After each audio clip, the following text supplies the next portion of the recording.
हमने अपनी बुग्गी के गेट बंद कर लिया। जब संध्या भाभी मेरे सामने लेटी तो मैं उसको ही देख रहा था। जब वो सो गई तो उसकी साड़ी का पल्लू उसके सीने से हटकर नीचे गिर गया, जिस कारण उसने मुझको दिखने लगे। और उसकी साड़ी उसकी नाभि से 4 इंच नीचे बंधी हुई थी, जिस कारण उसका चिकना पेट बिल्कुल साफ दिखाई दे रहा था। मैंने इतनी सुंदर भाभी कभी नहीं देखी। उसकी नाभि के पास जो तिल था वो उसकी नाभि को और भी ज्यादा सुंदर बना रहा था। दिल कर रहा था कि भाभी को यही ही। मेरा नाम राजा राम है और मैं रायपुर में रहता हूँ और मैं करने का बहुत शौकीन हूँ। तो दोस्तों, अब आप लोगों को और बोर ना करते हुए कहानी पर आता हूँ। उससे पहले मैं आप लोगों को बता दूं कि ये मेरी रियल कहानी है। ये बात आज से करीब 2 साल पहले की है, जब मैं जॉब की तलाश में इधर उधर भटक रहा था और कोई भी जॉब नहीं मिल रही थी। एक दिन मेरे पास दिल्ली की एक कंपनी से कॉल आई। उन्होंने बताया कि आपने जो जॉब के लिए आवेदन किया था उससे आपकी जॉब लग गई है, आपको 2 दिन बाद दिल्ली आना होगा। उन्होंने कंपनी का पूरा पता मेरे नंबर पर सेंड कर दिया। मैंने तुरंत रायपुर से दिल्ली के लिए एसी के 2 टिकट बुक कर दिए। क्योंकि सफर लंबा था इसलिए मैं सुकून से जाना चाहता था। मैं समय से पहले स्टेशन पर आ गया। ट्रेन शाम के समय की थी तो मैं वेटिंग रूम में आकर ट्रेन का इंतजार करने लगा। उस रूम में मेरे अलावा एक परिवार और था, जिसमें एक आदमी है और एक औरत और एक छोटा बच्चा था। सबसे पहले मेरी नजर उस औरत पर पड़ी। उसकी उम्र करीब 29 साल के आसपास होगी। उसने पिंक कलर की साड़ी पहन रखी थी, जिसमें वो काफी सुंदर लग रही थी। और वो औरत सच में बहुत ही सुंदर लग रही थी।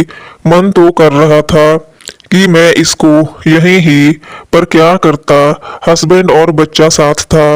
वो ठीक मेरे सामने बैठी थी और कोई बुक पढ़ रही थी, जिस कारण उसकी साड़ी का पल्लू बार बार उसके सीने से नीचे गिर रहा था। और ब्लाउज का गला बड़ा होने के कारण मुझको उसके सब दिखाई दे रहे थे, जिनको देखकर मेरा मन करने को होता था। मुझे वो बहुत ही खूबसूरत लग रही थी। मैंने खुद पर कंट्रोल किया और मैं सिर्फ उस भाभी को ही देखता रहा।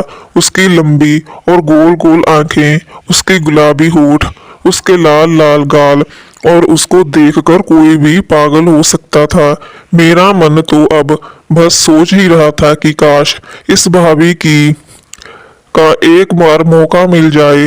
ये सोचते सोचते मेरी ट्रेन आ गई और मैं विमन के ट्रेन में अपनी सीट पर आकर बैठ गया।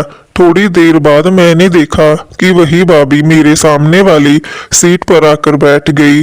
मेरे तो दिल की धड़कनें ही तेज हो गई और मैं उनको ही देखता रहा। थोड़ी देर बाद हमारी ट्रेन चल दी और हम लोगों में आपस में बातें होने लगी।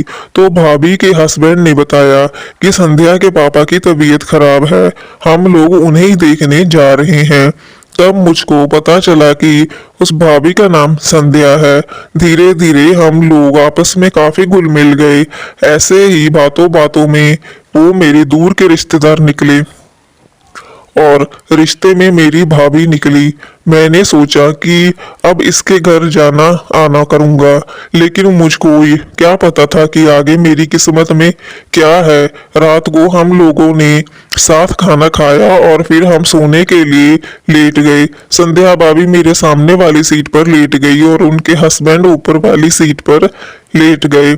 हमने अपनी बर्थ के गेट बंद कर लिए। जब संध्या भाभी के मेरे सामने लेटी तो मैं तो उसको ही देखता जा रहा था।